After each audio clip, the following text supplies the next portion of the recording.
Rachel Holt for NESN.com alongside Marcus Allen, Super Bowl 18 MVP and Hall of Famer. And Marcus, I have this ring on. It's a little heavy, so I'm going to bring it up right now.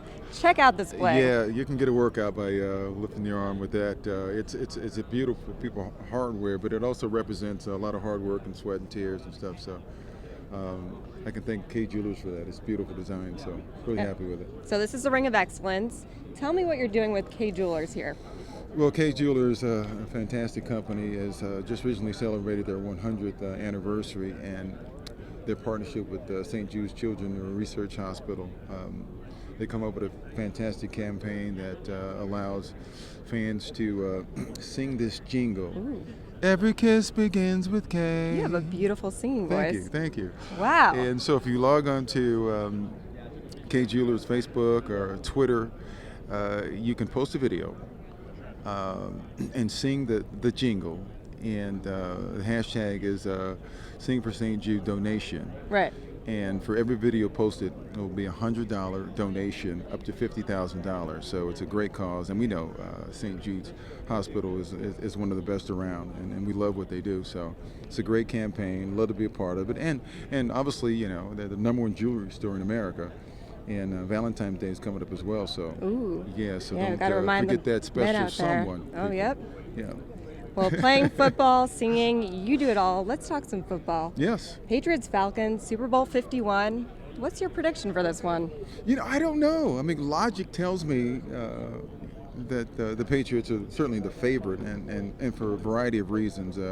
They've been there before, and experience does play a factor. Mm-hmm. You know, they have an incredible quarterback that has been one of the best the game has ever had, and the coach is one of the greatest as well. He knows exactly what to do. I think he prepares his team well. They're always focused. They're always prepared to play, and they have players. And I think they have a lot. The players are a lot better than most people give them credit for. They always say what a great team, but individually they're a lot better at their positions than I think they get credit for. So. They're a great team. I can't believe they've gone to 7 Super Bowls. Pretty incredible. This being the 7, it shows the greatness of that organization. And if there's a dynasty, it's certainly been the New England Patriots. Well, you said Tom Brady's one of the best quarterbacks. Yeah. He's going for his 5th Super Bowl ring. Now, he's been compared a lot to a guy you played with, Joe Montana. They both currently have 4 Super Bowl championships. So if Brady wins his 5th Super Bowl championship, is he the greatest of all time? You know, I'm not going to get in that debate. Come on. No. First, I love Tom. Tom's a friend of mine, and you know, but I also played with Joe. You know, it's different. It is different, and I actually played with him at the sunset of his career. You know, in the latter parts, and he was still great despite the fact that he couldn't move as well as he used to. He still had that incredible mind and that great arm, and they demeanor. And that's when I look at both those guys, you know, Tom was a little more demonstrative and stuff, and a little more outwardly more passionate. Joe was always like, you know, Joe cool, and Tom, he gets really into it, and you can see him with his expression. He shows how he feels and stuff like that. But they know how to win. That's the most important thing. I've always said a lot of people know how to play the game. Few people know how to win, and they've been in that situation, those dire situations where the teams needed them the most, and they've always come through. So that's a mark of a champion to be. Okay, so since you're not going to call him the GOAT, if you had to describe Tom Brady in one word, what would it be? Incredible. Incredible. That's fair. Yeah. And, I mean, you just can't use one word, but knowing Tom, I think the true measure of the player that he is how he interacts with his teammates. He, like Joe, never elevates himself above the guy. He's just one of the guys, and that says a great deal because he's certainly earned the right to be, you know, Tom Brady. Right. Well, Tom and this incredible Patriots offense, they're going up against an incredible Atlanta Falcons offense. What is it about this tandem of Freeman and Coleman, as a former running back yourself, that makes them so hard to stop? The versatility. Both of them are able to run the ball effectively, and both are vital parts of their passing game, and usually you have one or the other.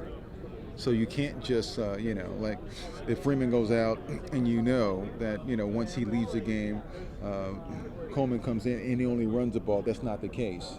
So you have to prepare for both. The biggest challenge for the Patriots is going to be, this is one of the few teams that they don't have a two-headed monster. They don't have a three. They have, maybe 5 guys that impact the offense.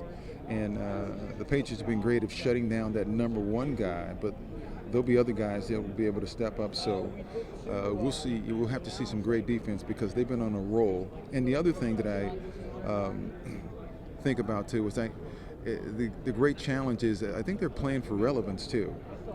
I still think they have 2 black eyes from the game in Miami that they lost to the Denver Broncos, the Super Bowl the Atlanta Falcons were in many years ago. And I don't think they've ever been really taken seriously as an organization. And then this is now their opportunity to move themselves in the upper echelon by winning. And they're going to have to play one of the best games because I know the Patriots will be prepared. I think they might be. I think they might be. On the other side of that, LeGarrette Blount, he's had an incredible year for the Patriots. Over 1,100 rushing yards in the regular season. What is it about this guy? He scores touchdowns. He scores touchdowns. He gets in the end zone, and that's what you want a running back to do. Yes, the yards are important. Yes, the running game creates play action and allows your quarterback to do what he does best. But he wears down the opponent. He's one of those physical runners. He's not going to do a lot of, and occasionally he will jump over somebody. I've seen him do that, but he's not a guy that's going to, make a lot of moves. He runs you over. Now, from the beginning of the game, 1 or 2 hits, but in the third quarter, fourth quarter, DBs don't want to make those tackles. So that's why he's so critical. But more importantly, he gets the ball in the end zone, and that's what we're doing. We're paid not only to run, but to score. I think you scored 1 or 2 touchdowns back in the day. I scored a couple. You scored a couple. Well, thank you so much, Marcus Allen. Hey, can Rachel, I keep this? My pleasure. Sure, go ahead. Thanks. You can have it.